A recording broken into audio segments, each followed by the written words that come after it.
আজকের এই মোটিভেশন ভিডিওটা একটু আলাদা, কারণ আজকের এই ভিডিওর মধ্যে একটি কাহিনী রয়েছে। আর সেই কাহিনীটা যদি তুমি মন দিয়ে না শোনো তাহলে মোটিভেট হওয়ার জায়গায় তুমি ডিমোটিভেট হয়ে যেতে পারো। সে কারণে আমি তোমাকে বলবো যে আজকের এই মোটিভেশন ভিডিওটা তুমি পুরোটাই দেখো। লজ্জা লাগে বাড়ির পরিস্থিতি দেখে, লজ্জা লাগে নিজেকে দেখে। মাসের পর মাস, বছরের পর বছর পরিশ্রম করছি, তারপরেও সফলতা কী জিনিস সেটা দেখতে পাচ্ছি না। মা বাবা কিছু পয়সার জন্য এদিকে ওদিকে কাজ করে বেড়াচ্ছে এবং পয়সাগুলো জমা করে আমাকে পড়াশোনা করাচ্ছে। যদি আমি সফল না হতে পারি, যদি আমি সাকসেস না হতে পারি, তখন কি হবে? যারা আমাকে নিয়ে স্বপ্ন দেখে তাদের কি হবে? এবং যারা আমার উপরে ভরসা করে বসে আছে তাদের কি হবে? প্রশ্ন করো তুমি নিজেই নিজেকে। আমি কি আমার বাবা মায়ের দুঃখ, কষ্ট, অভাব এগুলো দূর করতে পারবো না?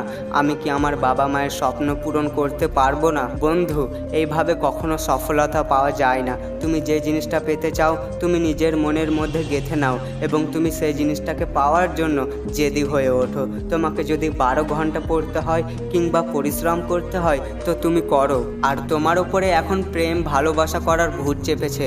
যখন সফল হতে পারবে না তখন তুমি বুঝতে পারবে যে ভালোবাসা পেলাম না সফল হতে পারলাম। বন্ধু, এই জীবনে কেউ তোমার সঙ্গী হবে না, শুধুমাত্র তোমার মা বাবা এবং সফলতা ছাড়া। এটা তুমি মনে রেখো। যদি তোমার বিশ্বাস না হয় তাহলে এই কাহিনীটা তুমি মন দিয়ে শোনো। স্যাম নামের একটি ছেলে ইউপিএসসি পরীক্ষার জন্য নিজেকে তৈরি করছিল। তার মা হাউসওয়াইফ এবং তার বাবা কৃষক। স্যাম তার বাবার একমাত্র আদরের একটি ছেলে। তার বাবা পড়াশোনা করেনি, কিন্তু তার বাবার স্বপ্ন ছিল স্যামকে পড়াশোনা করিয়ে পুলিশ বানাবে। তার বাবার স্বপ্ন বড় ছিল, কিন্তু স্যামের ইচ্ছা ছিল যে সে তার বাবার স্বপ্ন একদিন পূরণ করবে।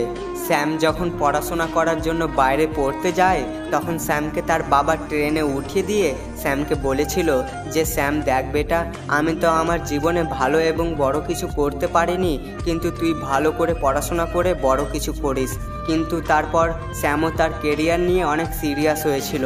তারপর স্যাম মন দিয়ে পড়াশোনা করছিল, সব কিছু ভালোই চলছিল। স্যামের জীবনে একটি মেয়ে এলো, কিন্তু কিছুদিন পর মেয়েটি স্যামকে প্রপোজ করলো। তারপর স্যামও মেয়েটিকে অ্যাকসেপ্ট করে নিল।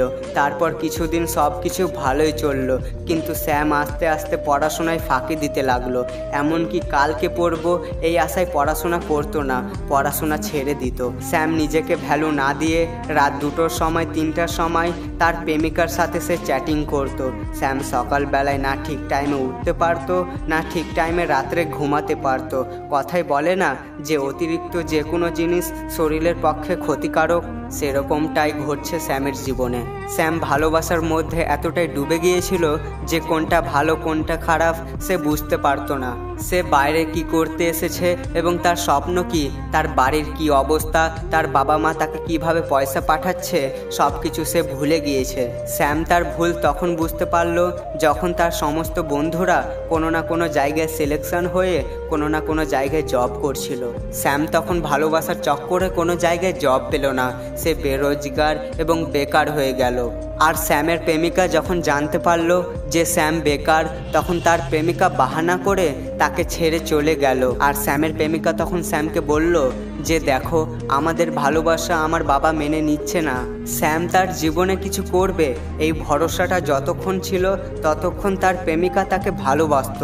আর স্যাম যখন তার জীবনে কোনো চাকরি অর্জন করতে পারল না এবং সে যখন বেকার হয়ে গেল, তার ভালোবাসা তখন শেষ হয়ে গেল এবং সে মেয়েটা কোনো কিছু না ভেবেই স্যামকে ছেড়ে চলে গেল। কিন্তু স্যাম চিৎকার করে করে কাঁদতে লাগলো, কারণ স্যাম না ভালোবাসা পেল না কেরিয়ার। তার বাবা মায়ের স্বপ্নটা ভেঙে চুরমার হয়ে গেল, যার জন্য তার বাবা মা দিনের পর দিন কষ্ট এবং পরিশ্রম করে পয়সা পাঠাতো, সে পড়াশোনার নামে তার বাবা মাকে ধোঁকা দিল। বন্ধু, এবার তুমিও কি এরকম চাও যে তোমার সাথে এমনটা হোক? যদি না চাও তাহলে পরিশ্রম করো, আগে সফল হয়ে যাও তারপর কিছু। কারণ 18 থেকে 25 এই বয়সটা এমন একটি বয়স যে বয়সে মানুষ নিজের জীবন গড়ে তোলে এবং নিজেকে বরবাদ করেও দেয়। শুধু পার্থক্য এটাই যে সময় বুঝে ভালো কিছু করবে সেই জিতবে এবং যে সময় নষ্ট করবে সে সারা জীবন পস্তাবে। এখনও যদি তুমি তোমার ভাইয়ের চ্যানেলটিকে সাবস্ক্রাইব না করে থাকো তাহলে ভালোবেসে তুমি তোমার ভাইয়ের চ্যানেলটিকে সাবস্ক্রাইব করে নাও। আবার দেখা হচ্ছে সবার সাথে পরবর্তী ভিডিওতে। সবাই ভালো এবং সুস্থ থেকো। খোদা হাফেজ।